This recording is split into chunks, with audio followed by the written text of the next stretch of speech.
Have you ever noticed that sometimes you sleep for 8 or even 9 hours and still wake up tired?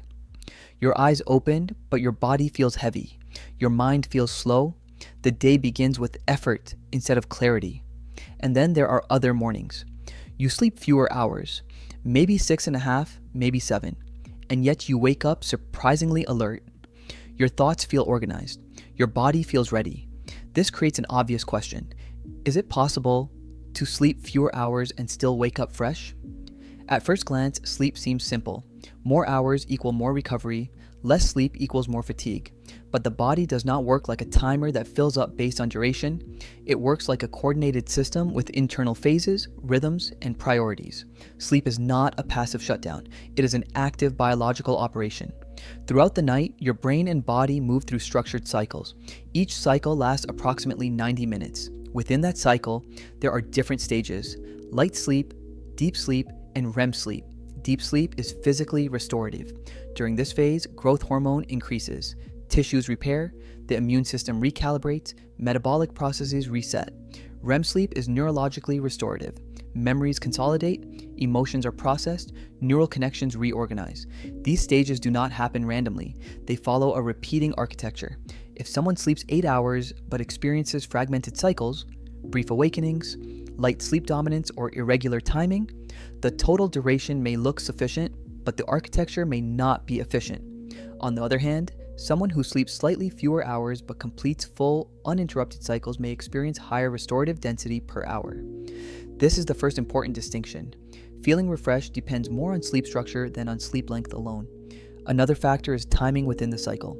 Waking up during deep sleep often produces what is known as sleep inertia. This is the heavy, foggy state where alertness is delayed. Body temperature is still low, cortisol levels have not yet peaked, neural activation is incomplete. Waking up at the end of a cycle, during lighter sleep, allows the brain to transition more smoothly into daytime function. The difference can feel dramatic even if the total sleep time is nearly identical.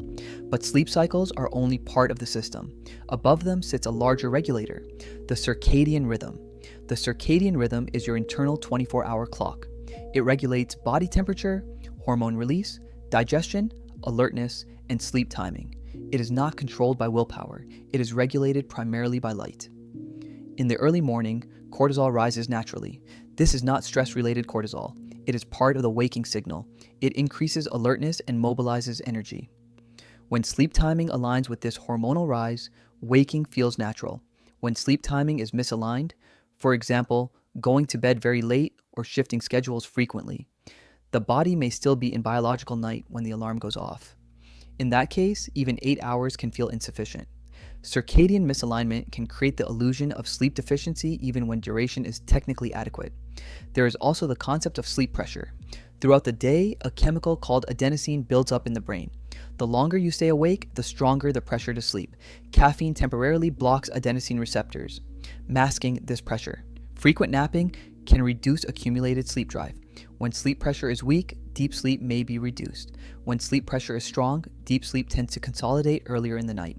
This means that efficient sleep depends on two interacting systems, circadian timing and sleep pressure. If both systems are aligned, sleep becomes dense and effective.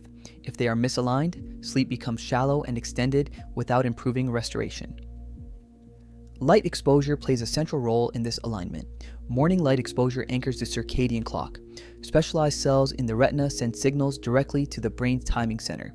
This signal marks the start of a new cycle. Consistent morning light strengthens rhythm stability.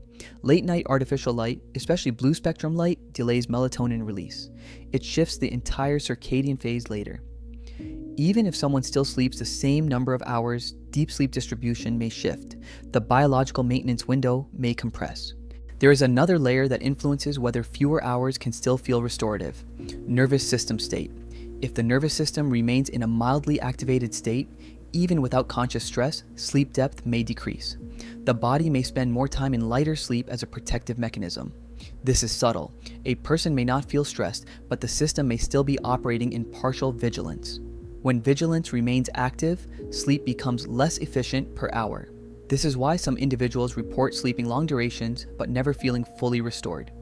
It is not always about quantity, it is about the system's ability to enter deep maintenance mode. There is also genetic variability. Some individuals naturally require slightly less sleep, others require slightly more. True short sleepers, those who consistently thrive on 6 hours without impairment, are rare. For most adults, 7 to 9 hours remains the biological range for optimal function. However, within that range, efficiency can vary significantly. If sleep cycles are consistent, circadian timing is stable, light exposure is aligned, and nervous system activation is low, sleep becomes more efficient. Efficiency means more restoration per cycle. But there is an important boundary. Chronic sleep restriction leads to cumulative sleep debt. Sleep debt does not always feel dramatic at first.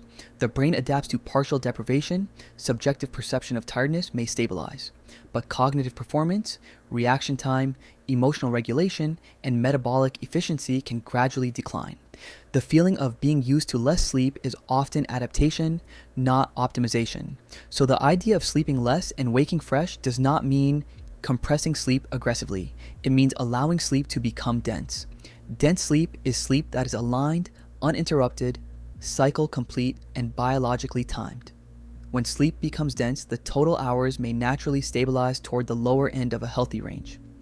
But when sleep is fragmented or misaligned, increasing hours often does not fix the underlying inefficiency. Another overlooked factor is consistency. The circadian system favors predictability. Going to bed and waking at consistent times strengthens internal rhythm amplitude. When wake times fluctuate widely, especially on weekends, the internal clock shifts. This creates what is sometimes called social jet lag. Even small shifts can disrupt hormone timing, and disruption reduces efficiency.